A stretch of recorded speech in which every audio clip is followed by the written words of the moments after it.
genre de choses. C'est-à-dire qu'à l'époque j'ai fait ça, mais c'est assez... En fait, ça a beaucoup de limites parce qu'ils penser le geste comme un moyen d'automatisme, ça réduit le geste. Alors que, et ça c'est un problème de design très très profond, c'est-à-dire que les gens pensent bouton ou à fort physique, et ils se disent bon bah la poignée ça sert à rien, je vais mettre un geste. Oui. Sauf que déjà la poignée marche bien, voilà. le bouton marche hyper bien, et le geste, tu veux remplacer quoi?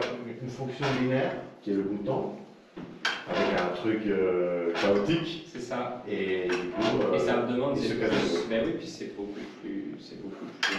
Il se casse assez dans le sens où c'est beaucoup plus coûteux des fois des gestes que des gestes comme ça. C'est plus coûteux, mais c'est aussi. Je trouve que c'est dommage. Tu as le geste, tu peux faire plus que remplacer un bouton. Oui, c'est ça. Surtout dans les voitures. Mais c'est décevant. Moi, j'ai beaucoup travaillé avec PSA. Et en 2012, on était en avance de phase même par rapport à ABM, Mercedes, etc. Et leur positionnement, c'est que nous, on est des followers. Ah, carrément, ils le disent. On veut que les autres se cassent la gueule. Après, comme ça, la technologie devient mature. Et après, on intègre. Sauf que finalement, ils sont aujourd'hui et followers, et leur techno n'est pas. Donc, ils ont tout raté. En tout cas, le geste, voilà, c'est après aussi intéressant, c'est que ça échappe beaucoup en sciences sociales, en tout cas, et c'est ça qui, on n'arrive jamais à l'attraper. Ouais.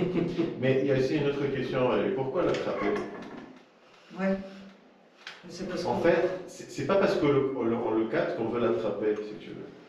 Non, mais en tout cas, ça intéresse beaucoup sur cette question de... C'est le rapport quand même entre le corps et l'esprit, fondamentalement. Et souvent, les anthropologues, parce qu'on est dans des cultures logocentriques, on s'est plus intéressé aux dimensions intellectuelles de la culture qu'à ces dimensions corporelles.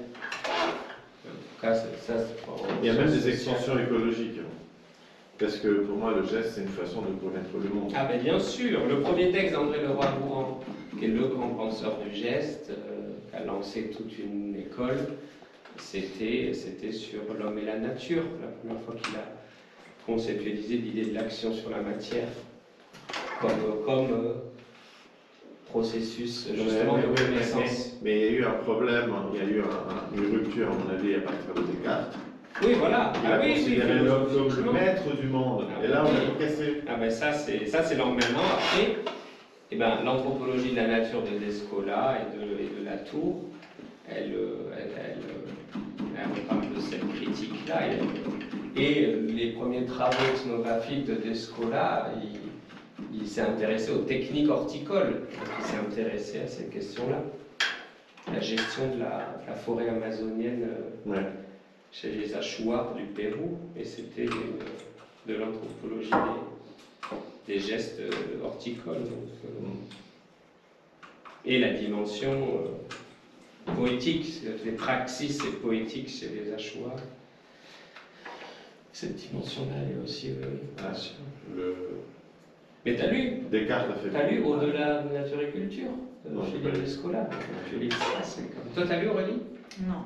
Mais ça me fait penser à Fanny Louderlin sur l'éloge du bricolage. Elle parle aussi vachement d'écologie et du lien entre le geste et la prise de conscience. Et pareil, comment c'est déjà l'éloge du carburateur? Ouais, de Mathieu Crawford.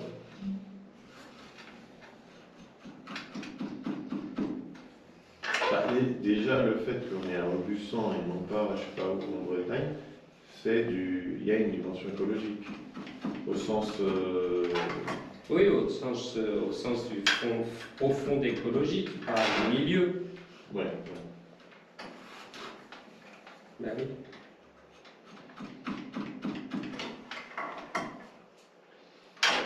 Louvette. Très bon.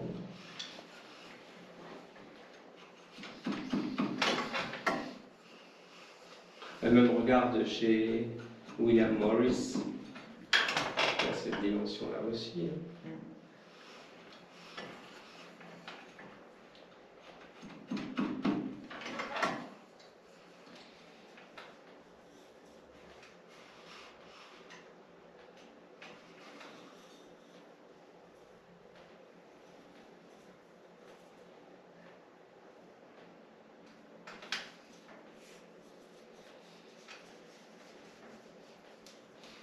Je ne sais pas si on a parlé de ça hier, mais au niveau de tout ce qui est éthique de l'IA, etc., il y a un gros problème, c'est que l'éthique. On ne traduit pas ça en français, Arnaud. Le ethos, parce que éthique vient de ethos, mais on n'en parle pas du tout. Et ethos, c'est comment tu mets ta conception morale, parce que c'est encore autre chose morale, on ne veut pas en parler parce que ça fait un peu vieillot. Oui, parce que c'est ça. Mais éthique, c'est la déclinaison de la moralité. Oui. Et ethos, c'est comment tu mets ça dans ta vie. Et sauf que nous, on se limite au niveau de l'éthique qui est au niveau règle. Ah, au grec ancien, ethos, ça redescend au niveau de la vie. Bah oui. Comment tu incarnes l'éthique. Oui, je vois. Oui. C'est l'incarnation de l'éthique. Oui. Et je trouve ça hyper dommage de se limiter à un truc. Réglementaire. Ouais, Oui. c'est ça, c'est que nous, c'est un peu prescriptif et Bah, normatif, c'est beaucoup normatif. L'Europe en général. Oui, c'est ça. Ouais, C'est très normatif. On en parlait hier en regardant comment ça s'appelle, la fiche de consentement là. Ouais. Bon, si tu savais, Ouais, elle est très normative. Ouais, c'est pas du tout basé sur la confiance ou. Non. Ah bah, avec Gabriella, peut-être. Alors, les juristes, je vais caricaturer, hein, vous allez m'excuser, les juristes ne comprennent rien sur ce qu'on fait. Non, les juristes, mais les juristes, moi dans mon labo, il y a une anthropologue du droit. Non mais c'est là, j'ai jamais entendu quelqu'un parler aussi mal des juristes qu'elle. Elle a fait du droit, et maintenant elle fait de l'anthropologie du droit, donc forcément elle critique la conception du droit des juristes contemporains européens.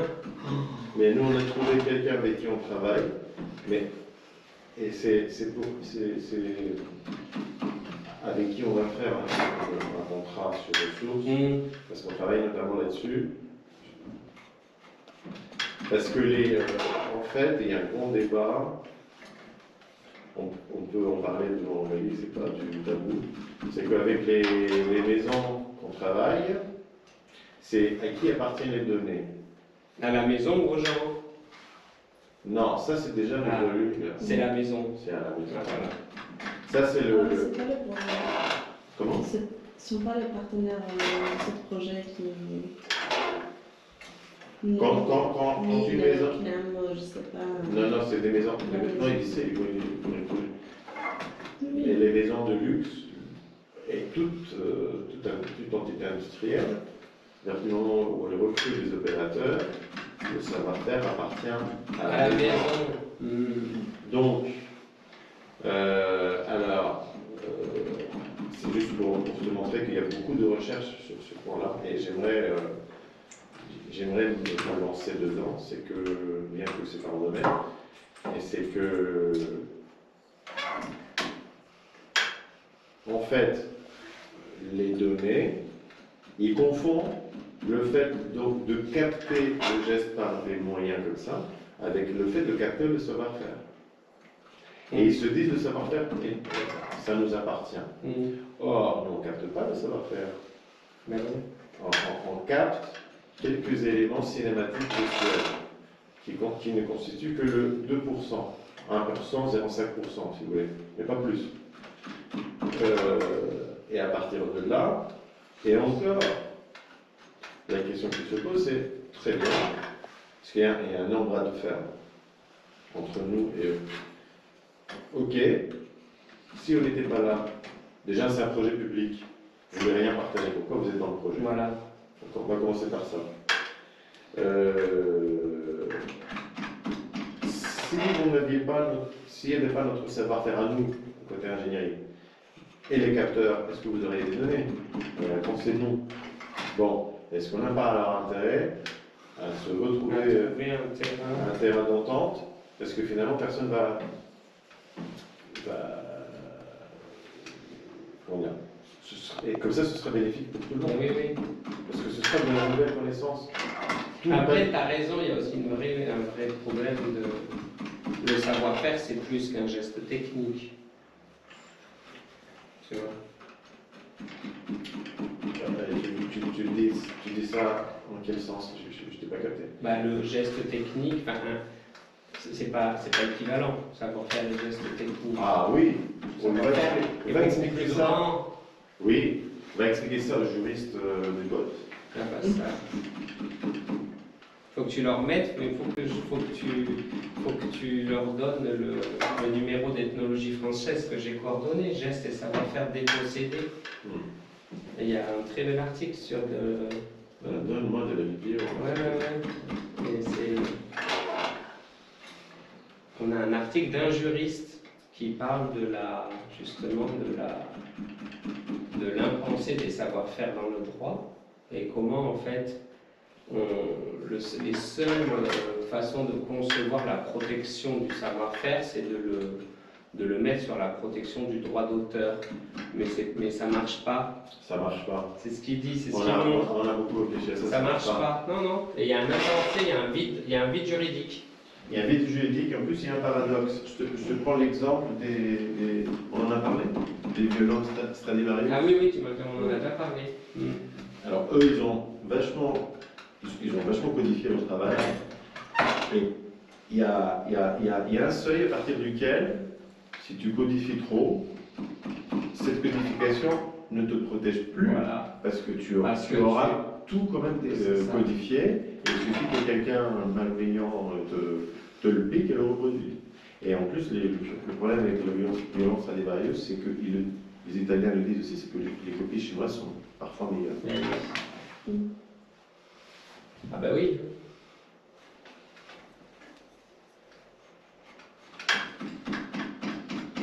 Eux, comment ils ont eu accès à tout le savoir-faire des Chinois? Alors là, oui, tu touches encore. Ça, c'est par les relations interculturelles. Comme la tapisserie en France a été connue par l'espionnage industriel des Flamands, sous Colbert.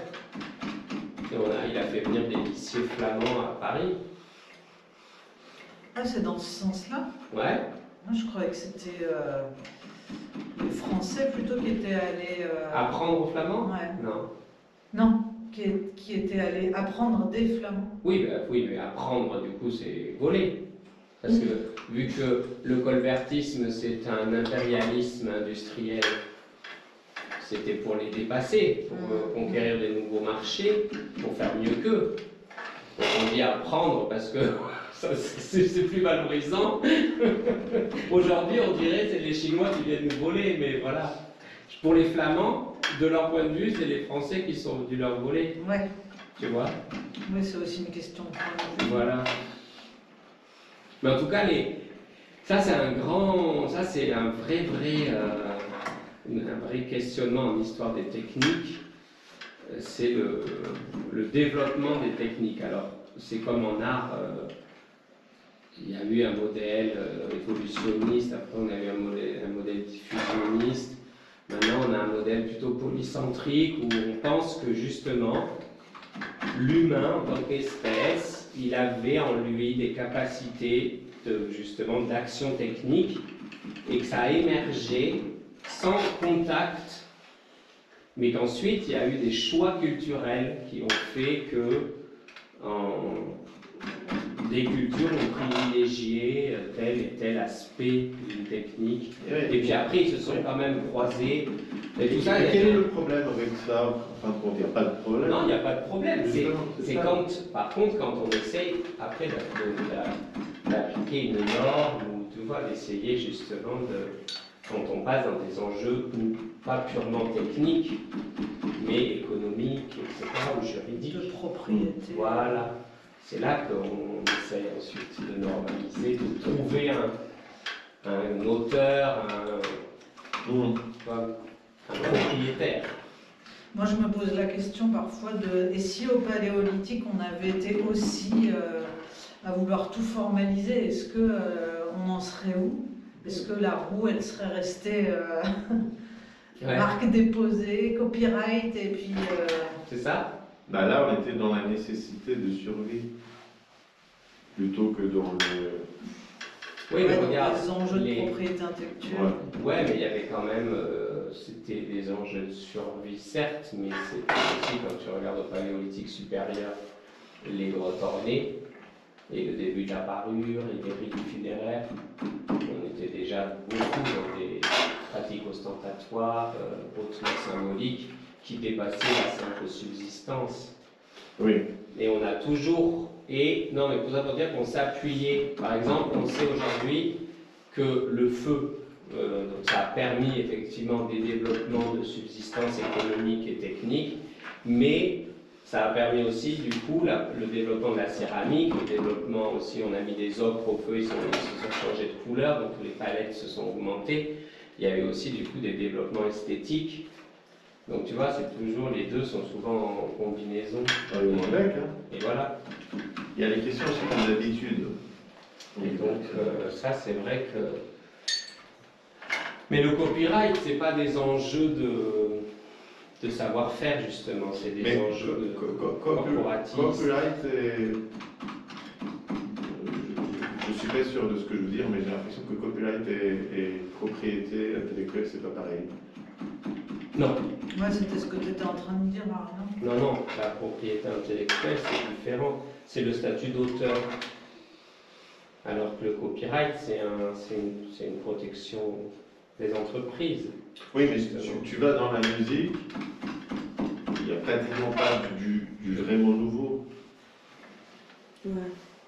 Donc la musique, c'est un domaine d'étude à part entière parce que ça permet de voir qu'est-ce qui est vraiment... Là, je ne te parle même pas de lire, là je te parle de la musique au sens... classique. Bah après, comme ici, la tapisserie, c'est un art d'interprétation. Parce que si tu y penses, toutes les lissières, elles ont toutes des flûtes, elles ont toutes la même chaîne. Vous avez... Après, c'est comme on compose. Voilà, c'est ça. Comme on interprète. C'est pareil du coup, tu vois. Qu'est-ce que si tu devrais copyrighter, tu vas pas copyrighter le fil de vin, ni la chaîne, ni le métier. Non, ce que tu peux copyrighter, c'est la pièce une fois terminée. Voilà. Sauf là, qui la copyright, après, ça serait une institution ou un commanditaire. Je n'ai pas compris. Qui copyrighterait la pièce? Il faut que Aurélie va voir quelqu'un, enfin, Quand, par exemple, quoi. les certificats d'authenticité où il y a votre nom, c'est quoi le statut juridique? Ça vous protège de quoi? C'est simplement pour prouver que la pièce a bien été faite à Aubusson. Voilà. Sur que c'est une tapisserie d'Aubusson. À mon avis, ça n'a pas un sens protectif. C'est ça, ça ne vous protège pas qu'elle soit reproduite par... Ça protège le client, pas le créateur. Ah voilà. Ah oui, ça protège le client du c'est ça. Ça authentifie, c'est l'authenticité, oui, voilà, c'est ça. C'est un certificat d'authenticité. Oui.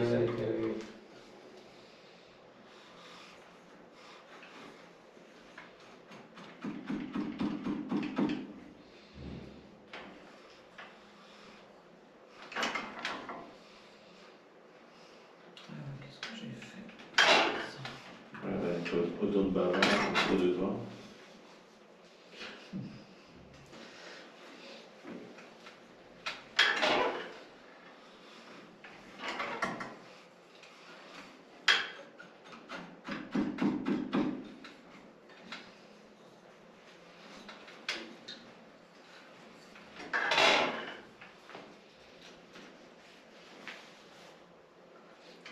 pas bon.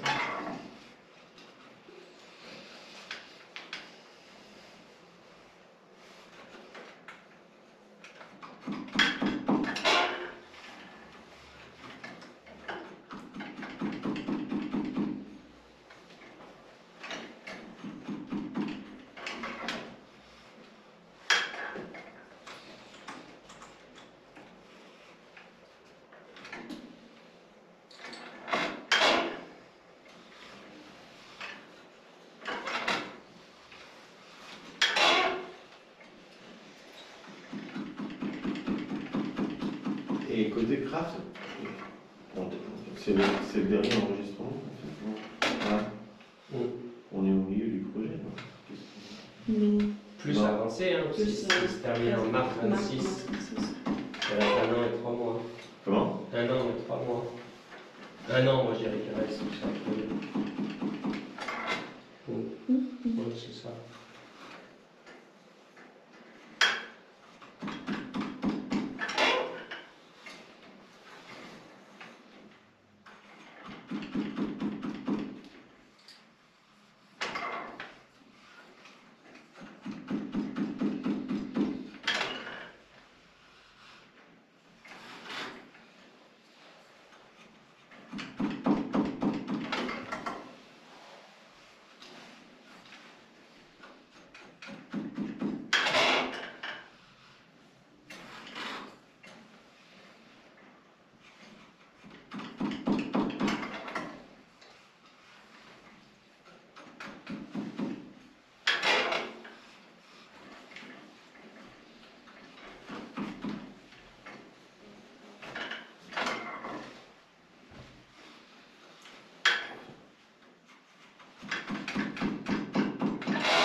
Vous essayez?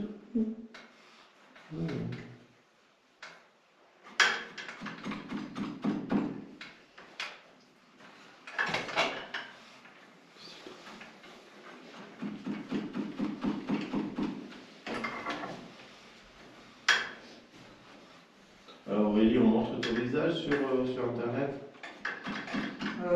Oui, je n'ai pas dit de... Ouais, ok. Je n'ai pas émis de réserve. Ouais. Et j'ai demandé à Chloé et elle était OK aussi. Oui, tu n'étais pas là quand elle est passée, Chloé? Ah, il est passé. J'ai appris quelque chose. Et avec Arnaud, vous connaissez depuis longtemps? Non, pas depuis longtemps. 1 an maintenant. Ah ouais, la première fois que t'es passée, je sais pas quand c'était. Un peu, je crois que c'était 1 an, je crois. Et toi, c'était quel projet? C'était un projet perso ou un projet... Non, j'ai profité. Ah, d'accord. Parce que tu avais déjà identifié le métier. En fait, c'est un art de la couleur. Et donc, Oui, ok. Et donc, c'est par Clara Salomon, qui est donc une artiste qui a fait la formation et avant elle partageait un atelier avec Aurélie et Chloé, qui maintenant elle s'occupe, que j'ai rencontrée parce qu'elle est responsable technique de l'atelier textile et teinture aux Beaux-Arts de Limoges où je bossais avant d'être recrutée au CNRS. Et c'est comme ça que j'ai connu Aubusson. Et voilà. Et donc que je me suis rendu compte qu'il y avait un vrai truc qui se passait autour de la couleur ici. Et donc j'ai profité de Craft pour pouvoir faire un vrai terrain. Et là avec je sais pas, j'ai pas de discussion avec Xenophon sur l'éventualité de renouveler. Eh ben, quelque chose. Là il y a un nouveau projet mais il n'est pas le PI. Mais c'est plus encore musée. Oui, il m'a parlé de ça. Mais je sais pas. Non, mais c'était pour janvier, fin janvier. Pour les déposer. Oui. Ouais. Bah là, il m'a renvoyé un mail. Bah non, on n'est pas dedans. Ben là, il m'en a parlé, moi, à la plénière. Et là, ce matin, il m'a Oui, fait un mail il a parlé, oui, pendant le plein arrêt. d'un nouveau projet. Mais non, Oui, mais c'est nous, on n'est pas c'était- dedans. Si c'est le même projet, c'est, je sais pas. Il m'a dit qu'il ne peut pas devenir. C'est European Collaborative Cloud for Cultural Heritage, innovative tool for high value interaction with visitors and heritage objects. Donc c'est vraiment si c'est recentré objet, musée. Oui, Oui, c'est objet. je sens pas de la recherche là-dedans.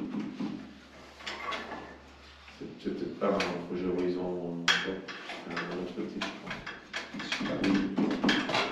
Si, c'est un Horizon, mais C'est un HE, c'est un Non. HE, non. c'est un CL2. Ah, donc c'est Horizon, donc c'est Horizon. ECCCH. Crève. Comment? C'est comme crève. C'est Ah. C'est un CL2, grave.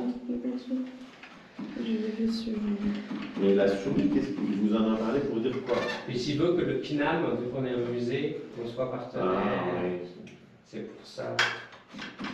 Et en fait, ça tombe bien parce que la HERES et la nouvelle administratrice générale du CNAM a demandé à ce que les laboratoires de recherche, dont celui où je suis associé, travaillent plus avec le musée. Oui, c'est seul de.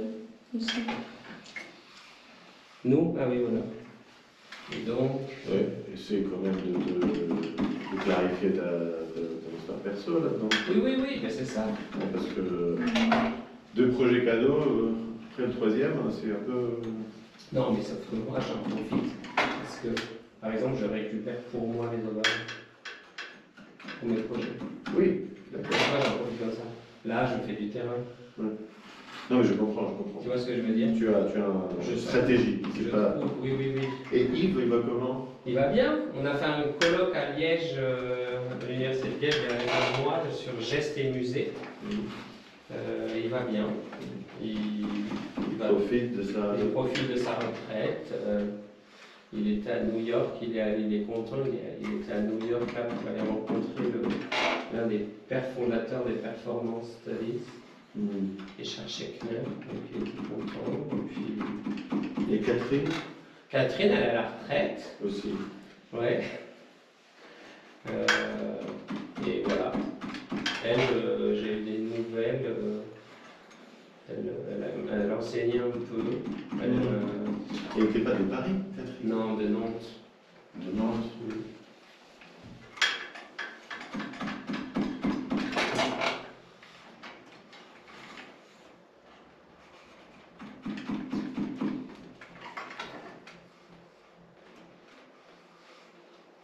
Et donc je continue à faire ces trucs au CNAM parce que justement, je ne veux pas que tous les chantiers que j'ai engagés. Tu veux pas? Je veux pas que tous les chantiers que j'ai engagés ils soient repris par l'institution sans que je sois encore un peu dedans, tu vois. Et je Attends, t'es pas dedans, t'es sûr? je suis associé. Non, là je parlais du CNRS. Ah non, le CNRS. Oui. Pourquoi tu ramènes pas le projet au CNRS? Parce que le CNAM n'est pas, c'est pas une UNR. Donc en fait, mon labo pour CNAM, c'est pas une Non, UNR. d'accord, ça je comprends. Et alors, faudrait pourquoi que tu dis pas avec zéro fond? C'est ce que j'ai dit, je lui avais dit, mais sauf que moi, Lui, il veut pas comprendre, lui, il veut le musée. Voilà, il veut le musée des arts et métiers pour les questions de technique et tout ça. Pas dis-lui qu'on a un musée. Vous avez le musée de minéralogie. Ouais, en plus c'est classé deuxième dans le monde entier pour la qualité de la. Il est très beau. De la qualité de la préservation et.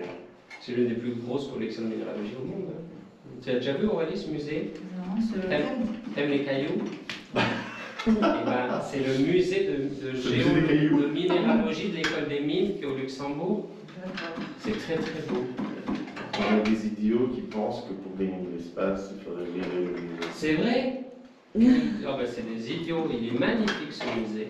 Non, plutôt les déplacer à Fontainebleau, tu vois. Oh. Non. Mais en plus, il est dans une muséologie, elle est toute parfaite, il y a les vitrines, il y a tout. Dans les salons. C'est vrai qu'on a un peu d'espace. Mais oui, vous avez un peu d'espace, mais c'est. Non, on peut pas Mais s'asseoir oui, sur les cailloux. Ça donne sur le Luxembourg. Je comprends que c'est des. Au mètre carré, ces galeries coûtent quelques millions d'euros. Mais bon. Mince, moi j'aime pas cette vision. On C'est a vrai. fait 30 Je minutes. je t'envoie à Satori On alors. a fait 30 minutes. Ah, Je ouais. le fais vers le musée. Tu poses? Ouais. Bah ouais, on peut. Aurélie, Ouais. si c'était ok. On peut poser avec AU.